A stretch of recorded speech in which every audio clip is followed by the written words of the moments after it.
The wild boar crisis: why farmers are trapping millions every year. Hook. Millions of wild boars are being trapped every year.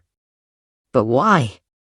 These animals are more than just a nuisance, they're an ecological disaster, a farmer's nightmare, and even a danger to city life.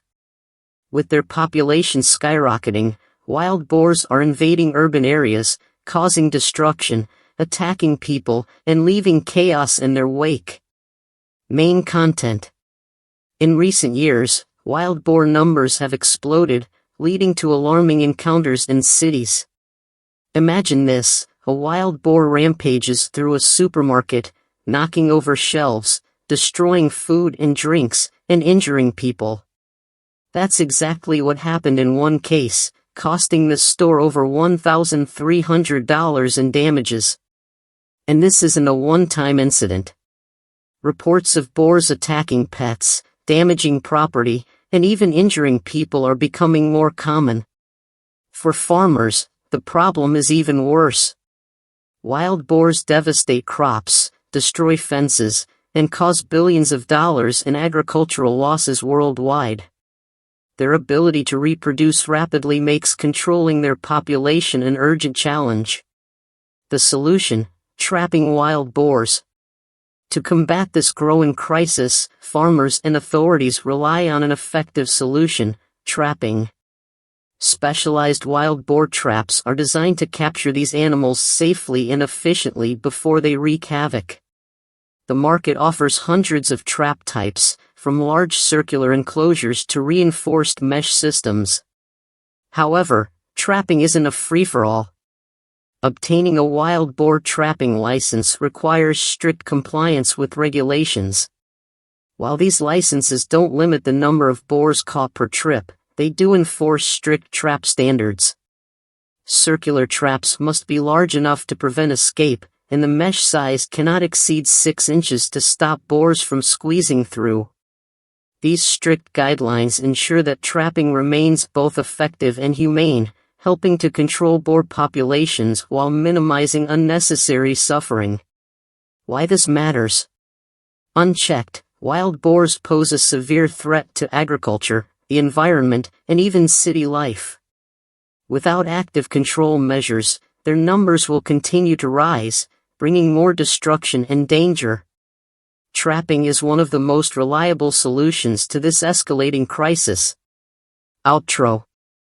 So, the next time you hear about wild boars being trapped, know that it's not just about keeping them off farmland, it's about protecting communities, reducing economic losses, and preventing total ecological chaos. What do you think? Should we be doing even more to control the wild boar population? Let me know in the comments. Thumbnail idea: a wild boar charging through a supermarket aisle, knocking over shelves, with a shocked customer in the background. Text overlay: wild boar invasion. The truth about wild boar hunting, why it's necessary for control. Wild boars are aggressive, destructive, and multiplying fast. Trapping them is just one step. What happens next is just as important. To control their numbers and prevent attacks, hunters and farmers must take action. But how? The answer is strategic population control, and in many cases, that means firearms. Once trapped, wild boars can become highly dangerous. These animals are strong, fast, and unpredictable. Handling them without proper precautions can lead to serious injuries. That's why using firearms is not just an effective method, it's also one of the safest and most humane ways to euthanize trapped boars. A quick, precise shot prevents unnecessary suffering and eliminates the risk of escape or further aggression. Managing the wild boar population is a critical issue in the United States, especially in states like Texas, where their numbers have soared. Hunting remains one of the most effective solutions.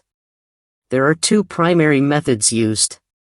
Seasonal hunting: this takes place between September and December, when wild boars are most active and easier to track. Group hunts, organizing teams of hunters helps maximize efficiency, reducing hunting time while improving safety. While night hunting might seem like an advantage, it's generally discouraged in Texas due to safety concerns. Reduced visibility increases the risk of accidental injuries, making daytime hunts the preferred method. The results speak for themselves. Thanks to controlled hunting efforts, the wild boar population in Texas has dropped from 2.6 million in 2016 to about 1.5 million in 2023. With hunters allowed to take down 1 to 4 boars per day, these efforts are making a significant impact in reducing destruction and restoring balance to local ecosystems. Without hunting, wild boar populations would spiral out of control, leading to more attacks, more crop destruction, and more chaos. While it may be controversial to some, it remains a necessary strategy for both safety and conservation. What do you think? Should there be even more regulations, or is hunting the best solution? Let's talk in the comments. A hunter aiming at a massive wild boar charging toward the camera, with bold text, "Too many wild boars?" This is how we stop them. The ultimate wild boar trapping strategy, how farmers take control. Wild boars are wreaking havoc, and people are fighting back. But what's the most effective way to capture these destructive invaders? The answer: strategically placed net traps. These traps, when installed correctly, have revolutionized boar control, reducing populations and preventing chaos. But how do they work, and why are they so effective? Let's break it down. For the best results, hunters and farmers place net traps near agricultural areas and water sources, prime locations where wild boars frequently roam. But setting up a trap isn't just about throwing up a net and hoping for the best. Proper installation is key to success. Trappers rely on essential tools like T-post mounts to secure the net, hooked straps to connect it to ground anchors, and anchor stakes to keep everything in place. Measuring and securing each component ensures the trap functions correctly. A poorly installed trap means one thing: boars escaping and more destruction. That's why following the exact setup process is critical. Even the best trap won't work without an effective lure. That's where high-quality bait comes in. Brands like Wild Hog Bait Colorado have proven to be game changers. Packed with corn and powerful attractants, this bait dramatically increases the chances of luring wild boars into traps. Studies show that using the right bait can boost trapping success by up to 80%. Once the trap is set, modern technology takes over. Hunters now install remote cameras to monitor traps without having to be physically present. This means they can check if a trap has worked without wasting time and effort. It's a smarter, more efficient approach to managing the wild boar crisis. Thanks to these improved trapping methods, the number of wild boars captured annually has dropped to around 200 per year in some regions. The use of round net traps has also made the process more humane, reducing stress and injury for the animals while keeping farms and communities safe. Wild boars aren't just a nuisance, they're a serious threat to farms, cities, and local ecosystems. But with the right traps, expert setup, and powerful bait, people are taking back control. What do you think? Is this the best solution, or should we be doing even more? Drop your thoughts in the comments. A dramatic image of a wild boar staring directly at a camera, with a trap partially visible in the background. Overlay text: trapped. How farmers are winning the wild boar war. The aggressive invasion of chakma baboons, a growing threat to Texas. Imagine walking outside only to find a baboon sitting in your car, smashing the dashboard, tearing up seats, and wreaking havoc. Sounds crazy, right? Well, this is becoming a harsh reality for Texas farmers and city residents alike. Chakma baboons are invading human habitats like never before, and their population explosion is making it harder to control them. But why are they so aggressive, and what's driving them into cities? Let's find out. Chakma baboons aren't just curious primates, they are bold, resourceful, and rapidly multiplying. Their high reproductive rate is a major factor in their growing numbers. With breeding season from June to October, each mother typically gives birth to 1 or 2 offspring per litter, quickly increasing their population. And with large troops sometimes exceeding 100 individuals, they are becoming an overwhelming force. As their numbers grow, so does their impact. Baboons are highly adaptable, scavenging food from garbage bins, farms, and even unsuspecting pedestrians. Their relentless search for food drives them deeper into human settlements, where they cause destruction, raid homes, and even attack people. Baboons aren't just a nuisance, they can be outright destructive. One rogue baboon broke into a car, climbed into the driver's seat, and caused significant damage. Incidents like this are becoming more common, leaving farmers and city dwellers frustrated and concerned for their safety. Beyond property damage, baboons disrupt local ecosystems. Their feeding habits often deplete natural food sources, forcing them into more aggressive interactions with humans. And unlike other invasive species, they're intelligent enough to evade simple control methods, making their removal an ongoing challenge. With their numbers surging and their presence becoming more of a threat, local authorities are struggling to keep them in check. Farmers and residents are pushing for stricter control measures, but managing such a smart and adaptable species isn't easy. The question remains, how can Texas prevent a full-scale baboon crisis before it's too late? If the invasion continues, it won't be just farms and homes at risk, our cities could soon be overrun by these aggressive primates. So what's the best solution? Should stricter laws be put in place, or is there another way to control them? Let's discuss in the comments.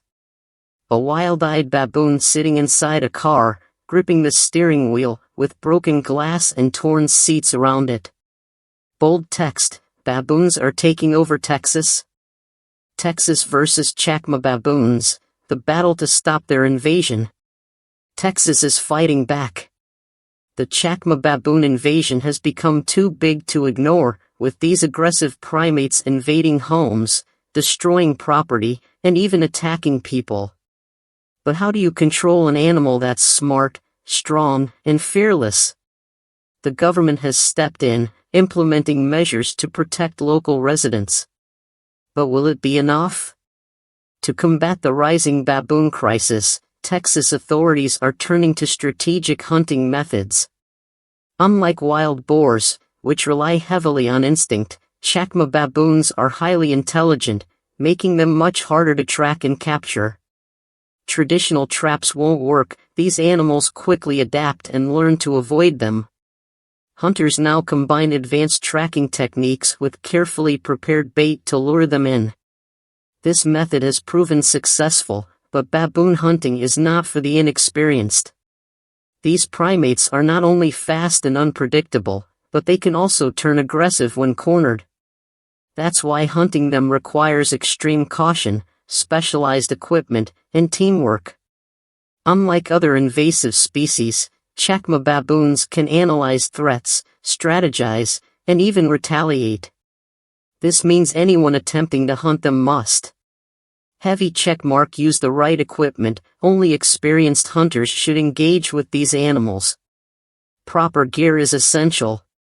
Heavy checkmark. Follow wildlife protection laws. While population control is necessary, all actions must comply with state regulations.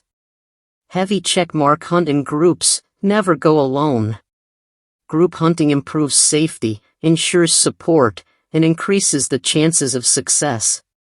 This is more than just a wildlife issue, it's a fight to reclaim homes, farmlands, and cities from an invasive and dangerous species. The battle is far from over, but with strategic control measures and smart hunting techniques, Texas is taking a stand before things spiral out of control. If nothing is done, these aggressive primates could become an even bigger threat. So what's the best solution? Should Texas enforce stricter hunting policies, or is there another way to stop the baboon invasion? Drop your thoughts in the comments. A menacing baboon baring its teeth, with a bold overlay text, "Texas under attack?" The baboon crisis exposed. Gray wolves are invading cities, and we're making it worse. Imagine stepping outside at night and spotting a pack of gray wolves lurking near your home. Sounds terrifying, right? Well, this isn't just happening in remote forests anymore. These predators are moving into urban areas at an alarming rate. And believe it or not, humans are to blame. Gray wolves aren't naturally aggressive toward humans, but their behavior is rapidly changing. Why? Because people are feeding them, especially chickens. This one reckless action has triggered an explosion in urban wolf populations, with numbers growing by 20% every year.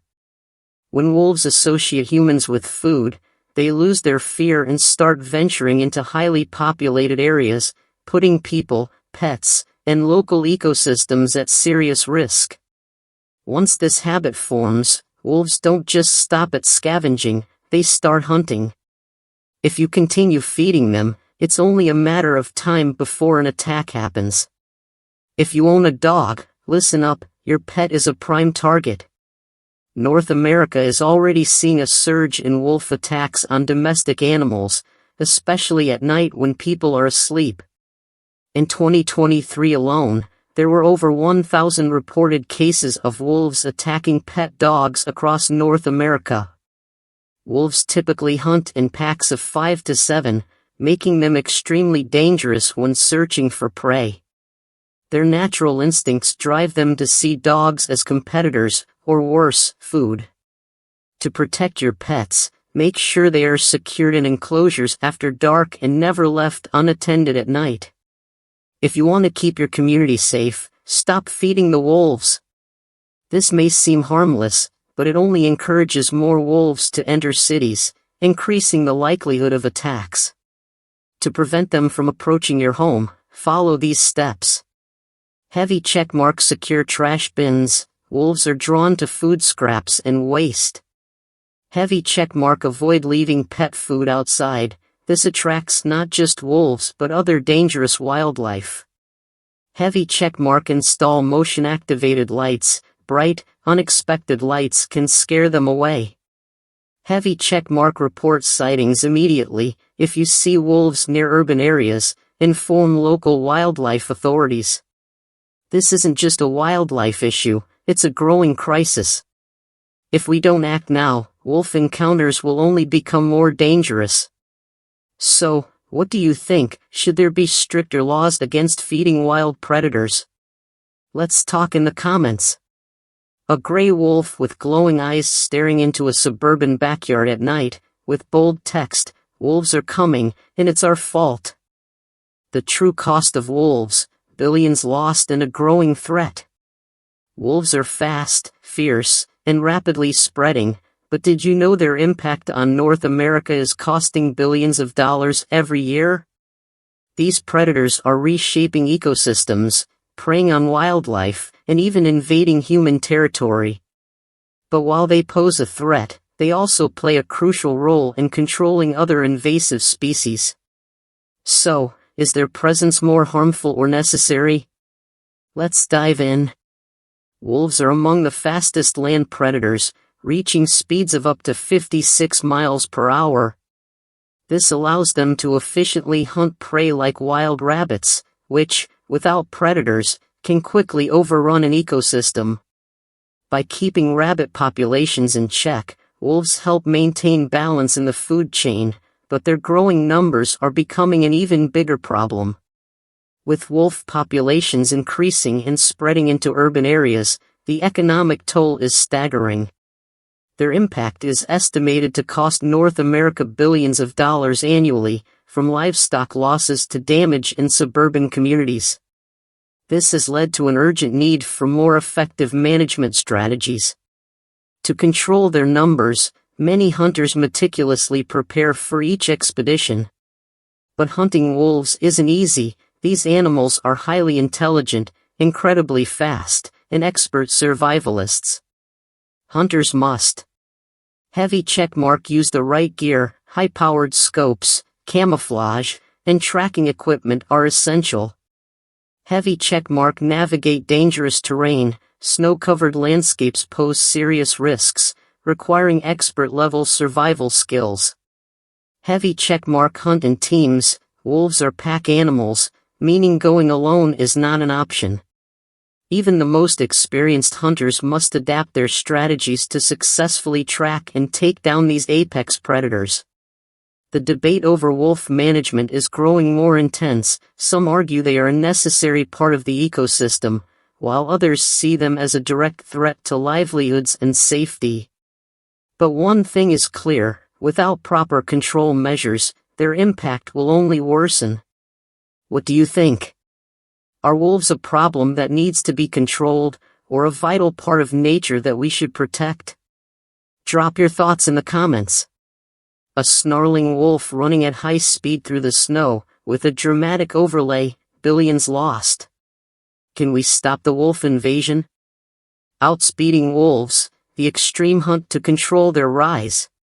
Wolves are fast, 56 miles per hour fast, but humans have found a way to outrun, outmaneuver, and outsmart them. With wolf numbers rising and their impact costing billions, hunters are turning to high-speed tactics to control the crisis. But is it enough to stop these apex predators? Tracking and hunting wolves in the harsh North American wilderness requires skill, endurance, and speed. These predators are not just fast, they are strategic, highly coordinated pack hunters that know how to evade threats. That's why hunters rely on advanced mobility tools like heavy checkmark motorized snowmobiles, capable of reaching speeds of up to 60 miles per hour. Snowmobiles give hunters the edge they need to pursue wolves over vast, snowy landscapes. Heavy checkmark dog sleds, these traditional, high-performance sleds allow hunters to cover rough terrain efficiently, making them a trusted tool for experienced trackers. These methods aren't just about speed, they're about safety. Wolves rarely hunt alone, meaning going after them solo is extremely dangerous. That's why hunters always work in teams of at least 3, ensuring that they can track, strategize, and respond to any unexpected wolf behavior. As wolves continue to spread into new territories, the pressure is mounting to keep their numbers in check. While modern tactics give hunters the upper hand, wolves are learning, adapting, and fighting back. The question remains, can humans keep up with nature's ultimate predator? What do you think? Are high-speed hunting tactics the best way to manage wolves, or is there another solution? Let's hear your thoughts in the comments. A snowmobile racing across the tundra with wolves in pursuit, in bold text, outrunning the wolf crisis, is this the only solution? The shocking truth about eating wolf meat, what hunters don't tell you. Hunting wolves is one thing, but eating them? Believe it or not, hunters celebrate their success with a meal made from wolf meat. But how is it prepared, and what does it actually taste like? Let's dive into the gritty process behind this controversial tradition. After a successful hunt, the real work begins. Processing a wolf for consumption is a step-by-step task that requires precision and skill. Here's how it's done. Heavy checkmark first, the fur is carefully removed. Hunters manually separate the thick pelt, starting from the hind legs down to the neck. Unlike other animals, wolf fur peels away easily, allowing skilled workers to skin up to 5 wolves within 24 hours. Heavy checkmark the meat is then inspected and prepared. Not all parts of a wolf are edible. Hunters focus on the leaner cuts, carefully trimming and preparing the meat before cooking. Heavy checkmark the reward? A massive feast. The meat is typically slow-cooked or stewed to tenderize its tough texture, resulting in a meal that is rich, gamey, and unlike anything you've ever tasted. While some see it as a sustainable way to use the entire animal, others find the practice highly controversial. Unlike deer or boar, wolves are apex predators, and eating them raises questions about conservation, tradition, and necessity. So, what's your take? Would you ever try wolf meat, or do you think it crosses the line? Let's discuss in the comments. A dramatic close-up of a steaming plate of wolf meat, with bold text, "Would you eat this?" The truth about wolf meat. The battle against Asian carp. Can farmers turn the tide? Asian carp, a freshwater fish once introduced for catfish farming, has turned into one of the biggest environmental threats to the Mississippi River ecosystem. Initially brought over in the 19th century, these fish quickly became an invasive species, wreaking havoc on local habitats. Highly adaptable, Asian carp thrive in a variety of environments: ponds, lakes, rivers, and even slightly salty water. With the ability to reproduce rapidly, a single female can lay up to 100,000 eggs at once, leading to an explosive population boom that threatens native species and disrupts the delicate balance of the river's ecosystem. To combat this growing menace, Mississippi farmers have deployed innovative strategies, one of which is the use of large nets to trap the carp. These nets are strategically set across the water, anchored at both ends of the shore. A boat moves through the water, generating enough force to drive the fish directly into the net, where they are captured in about 20 to 30 minutes. Once harvested, the Asian carp can be transformed into a variety of products, from a popular food source to processed dishes enjoyed by many. This not only helps manage the carp population but also creates new opportunities for local farmers and the broader community. The swamp rat crisis, Mississippi's battle to protect crops. In Mississippi, swamp rats have become a major threat, with an estimated population of around 100 million, more than any other state. These rodents, known for their resilience and adaptability, thrive in marshy and flooded areas, where they rapidly multiply and wreak havoc on crops and local ecosystems. Swamp rats are opportunistic eaters, consuming a wide range of plants and grasses in swampy areas, which accelerates their population growth. This unchecked increase has prompted farmers to take action, as the rats cause significant damage to both crops and the environment. The most effective method to control the swamp rat population is hunting, a practice that has become a key strategy in Mississippi. Farmers and hunters work hand in hand, ensuring that the balance between human needs and wildlife is maintained. Swamp rats can be hunted day or night, as they are constantly moving across water, searching for food.